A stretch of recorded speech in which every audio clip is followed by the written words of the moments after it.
Quem foi comprado não se vende. O que essa frase diz para você?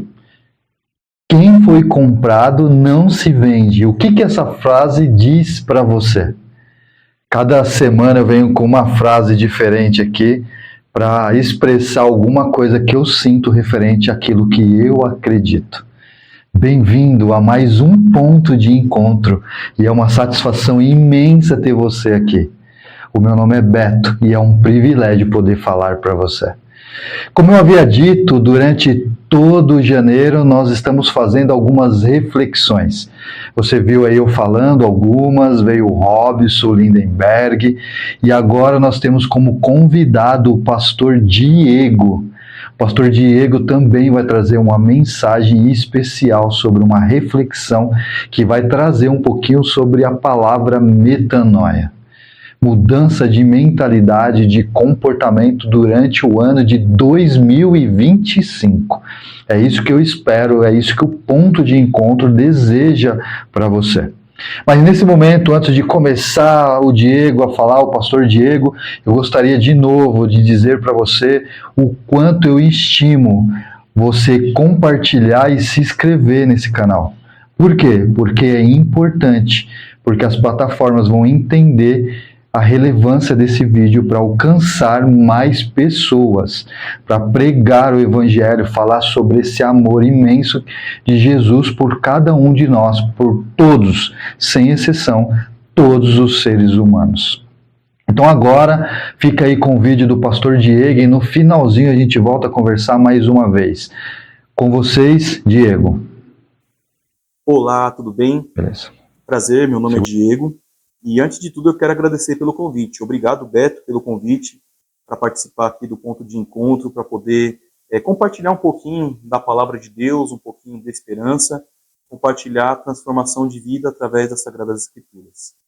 E falando sobre transformação de vida, sobre mudanças, eu queria perguntar para você se você já tentou mudar alguma coisa e não conseguiu. Talvez você seja o tipo de pessoa que no final do ano você faz votos, planos, para poder ter algumas mudanças no próximo ano. E nós estamos no começo do ano, e pode ser que você tenha planejado algumas coisas. Mas também você pode ter planejado no ano passado e não tenha conseguido fazer as coisas acontecerem, né? Isso é muito frustrante, cá entre nós. É difícil você prometer algo e depois você vê que você não consegue entregar, você não consegue cumprir. E na caminhada cristã nós fazemos muitos votos a Deus, nós fazemos muitas promessas a Deus, a nós mesmos, às pessoas, promessas de mudança, de transformação de vida, né? Algumas pessoas querem tirar algumas coisas da vida, outras querem mudar alguns comportamentos, e isso tudo é muito bonito na hora de prometer, mas é muito complicado na hora de se cumprir. E é sobre isso que eu quero conversar sobre você. Eu quero falar com você sobre a metamorfose do crente. Bom, eu gostaria que você fosse no texto de Romanos 12, abra sua Bíblia aí, ou o seu celular, coloque aí Romanos 12, no capítulo 12, verso 1 e 2, diz assim: Rogo-vos, pois, irmãos, pelas misericórdias de Deus, que apresenteis o vosso corpo por sacrifício vivo, santo e agradável, que esse é o vosso culto racional. E não vos conformeis mais com esse século, mas sejais transformado pela renovação da vossa mente, para que experimenteis qual seja a boa, agradável e perfeita vontade de Deus. Esse texto aqui é muito profundo, e Paulo foi muito feliz na colocação dos termos aqui. Primeiro, Paulo ele faz um apelo a nós, ele está rogando à igreja e também a nós, que nós apresentemos o nosso corpo por sacrifício vivo. Ou seja, a primeira lição que eu aprendo, Deus quer uma entrega completa, Ele quer que nós nos entreguemos como um sacrifício vivo, ou seja, uma entrega completa do ser. Além dessa entrega ser completa, ela tem que ser racional, e essa é a segunda lição. Deus não quer que nós tenhamos decisões irracionais. Ele quer que nós venhamos refletir, venhamos compreender, venhamos entender e depois decidirmos com base naquilo que nós aprendemos. E também, no versículo 2, Paulo vai dizer de maneira prática como que isso acontece. Para que nós possamos ser transformados, nós precisamos de uma renovação da mente. Senão nós não conseguimos experimentar qual é a boa, perfeita e agradável vontade de Deus. Ou seja, para que eu possa fazer a vontade de Deus, para que eu possa ser fiel a Deus e cumprir o que a Bíblia pede para mim cumprir, eu preciso passar por uma transformação. Eu preciso passar por uma renovação de mente para que essa transformação aconteça. Eu não sei se você sabe, mas a Bíblia, no Novo Testamento, foi escrita no idioma grego. E no grego, a palavra transformar-vos é a palavra metamorfo, que significa uma transformação completa do ser. Essa palavra também deu origem à nossa palavra portuguesa metamorfose. E aí você já vai entender melhor, né? É aquilo que acontece com a lagarta na sua transição para o casulo e depois para ser uma borboleta. Então, o que Paulo está dizendo aqui? Que nós temos que passar por uma transformação semelhante à transformação da lagartinha. Ela é uma lagarta e ela se transforma num casulo. É o mesmo ser, mas completamente diferente. E a lagarta que se transformou num casulo, ela agora se transforma numa borboleta, que é o mesmo ser, mas completamente diferente. Essa transformação completa e diferente, nós chamamos de metanoia. Mas isso é muito bonito, assim, no texto bíblico, mas eu quero ver na prática. Como é que isso acontece? Bom, como que acontece a transformação da nossa mente? Paulo já deu a dica aqui e falou que é pela renovação. Eu quero deixar um pouquinho o conteúdo bíblico e te trazer um pouquinho para a neuroplasticidade. Eu gosto desse assunto da neuroplasticidade porque ela fala muito sobre transformação e eu concordo com bastante coisa do que eles ensinam. Eles dizem que nós podemos ser uma melhor versão de nós mesmos, nós podemos moldar a nossa mente, nós podemos reescrever padrão, nós podemos viver uma vida completamente diferente e melhor. Eu concordo com isso. O que eu não concordo é que nós conseguimos fazer isso por esforço próprio. E aí que está o X da questão. Toda vez que nós tentamos por nós mesmos uma transformação de vida, uma mudança, nós experimentamos a frustração. E depois da frustração, o desânimo. E depois do desânimo, quem sabe até uma depressão. E talvez eu possa estar falando até para uma pessoa que esteja em depressão, porque tentou várias vezes uma transformação de vida e não conseguiu. Bom, eu quero alegrar o seu coração dizendo para você que isso não é culpa sua. É porque nós, por nós mesmos, não conseguimos fazer nada de transformação. Por quê? Porque nós precisamos do auxílio de Deus, nós precisamos do auxílio do Espírito Santo. Bom, eu quero te levar a alguns textos bíblicos para que você possa compreender isso um pouquinho melhor. Vamos na Bíblia, em Jeremias, no capítulo 13, o verso 23. Jeremias 13, verso 23 vai dizer assim: Pode por acaso o etíope mudar a sua pele, ou o leopardo mudar as suas manchas? Então, podeis fazer o bem estando acostumados a fazer o mal? Olha só que interessante. Aqui Jeremias está escrevendo: acaso alguém que veio da Etiópia, o etíope, lembrando que as pessoas que moram na Etiópia são pessoas de pele escura, acaso pode uma pessoa de pele negra, de pele escura, por vontade própria, acordar pela manhã e falar assim: quer saber? Hoje eu vou me transformar numa pessoa de cor de pele mais clara. Isso não é possível, você sabe. Acaso um leopardo pode chegar numa bela manhã e pensar com ele mesmo e dizer: quer saber?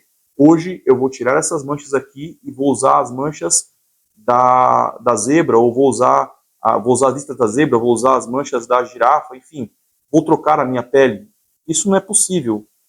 E se isso não é possível, também não é possível nós mudarmos o nosso comportamento, tornarmos pessoas boas se estamos acostumadas a fazer o mal, não sozinho. Mas eu quero te levar a mais um texto para você compreender um pouquinho mais sobre esse assunto.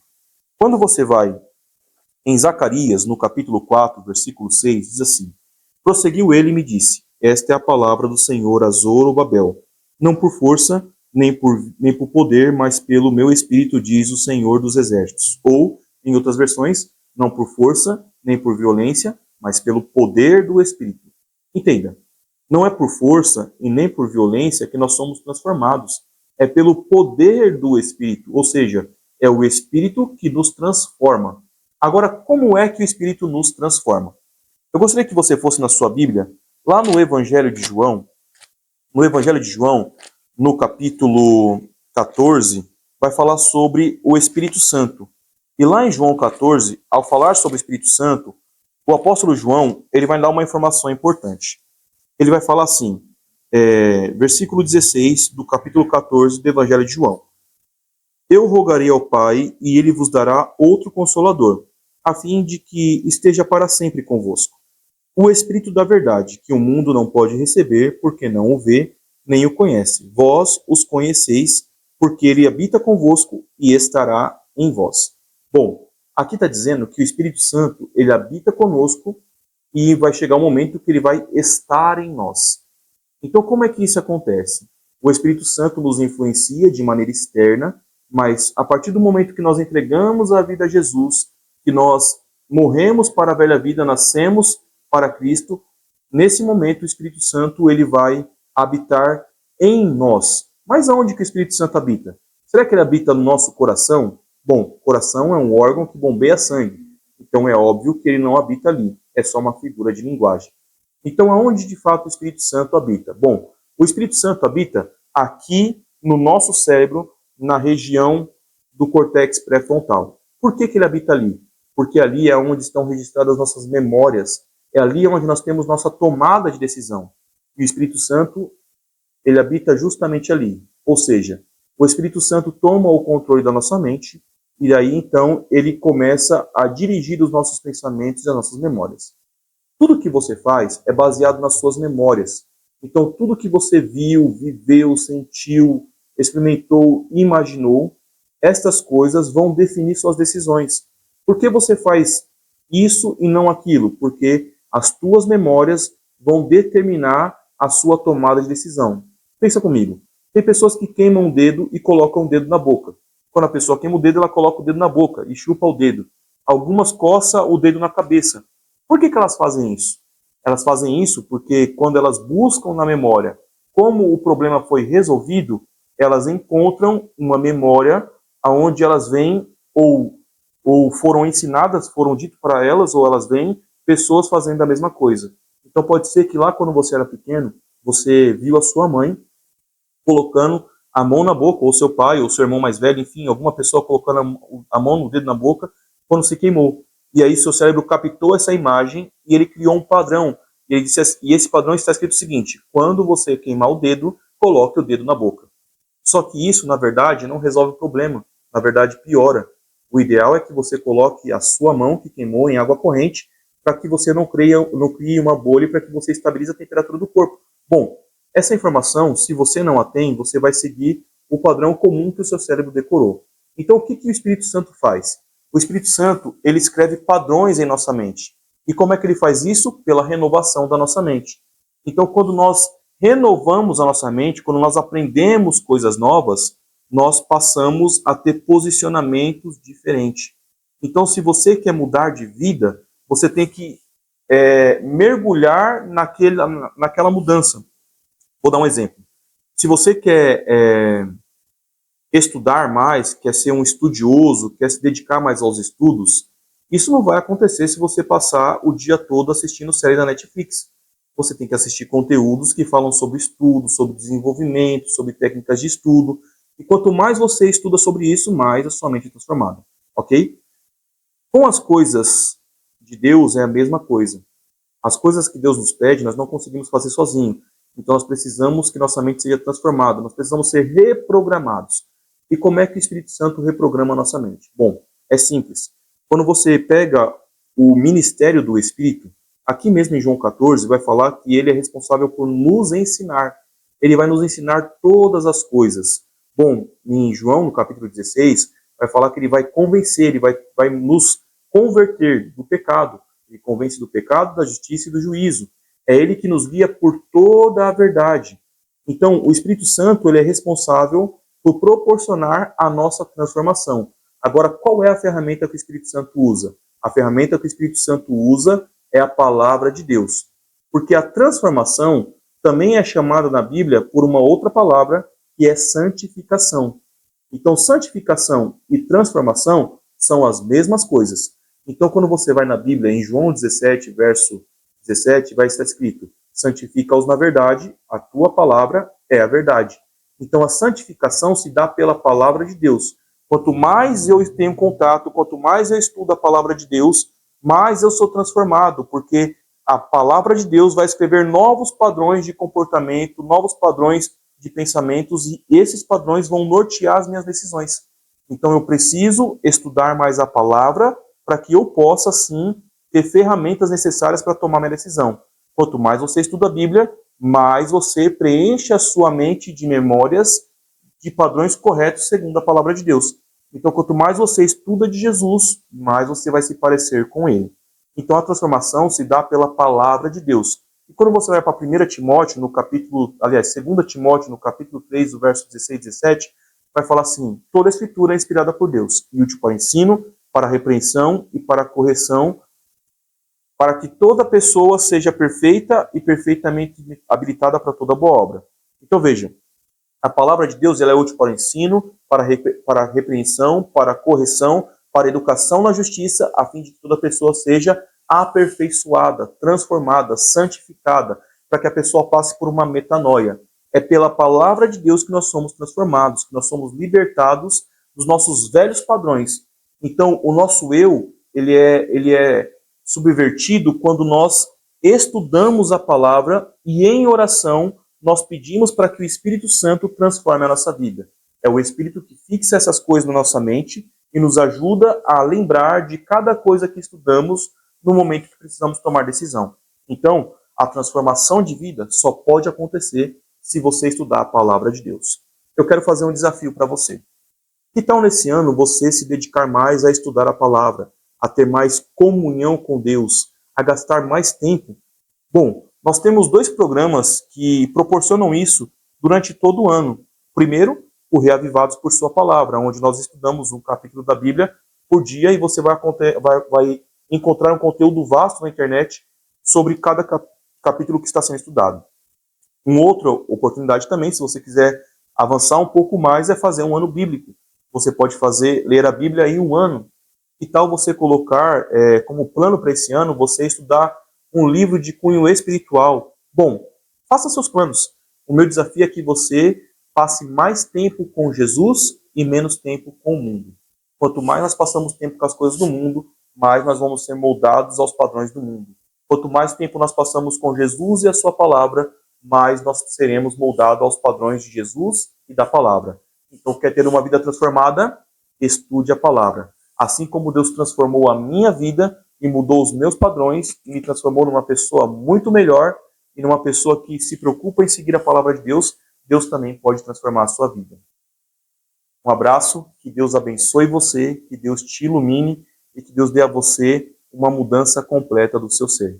Deus abençoe. Pastor Diego, obrigado por essa mensagem. Que mensagem excepcional. Ela com certeza encheu o meu coração e espero que tenha enchido o coração dos nossos espectadores. É uma felicidade imensa poder escutar uma mensagem como essa. Eu gostei. E você? Curtiu? Gostou? Essa mensagem com certeza vai servir para a gente para 2025. Espero que sirva para você também. Então, que você possa compartilhar, se inscrever. E nas outras plataformas, nossa, não sei se você tem acompanhado, além do YouTube, o TikTok, o Instagram, a gente está compartilhando, fazendo aí alguns cortes lá. Também curta, compartilha para que possa alcançar outras pessoas com aquilo que nós temos para passar com o nosso conteúdo, que é com certeza levar algo relevante para você. Eu quero agradecer desde já. Sábado que vem nós estamos de novo com mais uma mensagem, a nossa última, antes de começar de novo a segunda temporada do nosso podcast. Então começa no primeiro sábado de fevereiro, a gente retoma os nossos trabalhos, aí fazendo o primeiro podcast. O primeiro será então sobre o podcast tradicional, que a gente vai trazer aqui uma pessoa que vai falar também um pouquinho sobre sua experiência, mas no segundo podcast a gente já vai trazer o podcast Connection, que tem o objetivo de se conectar com você e eu com a palavra de Deus. Então eu espero você no sábado que vem para mais uma reflexão.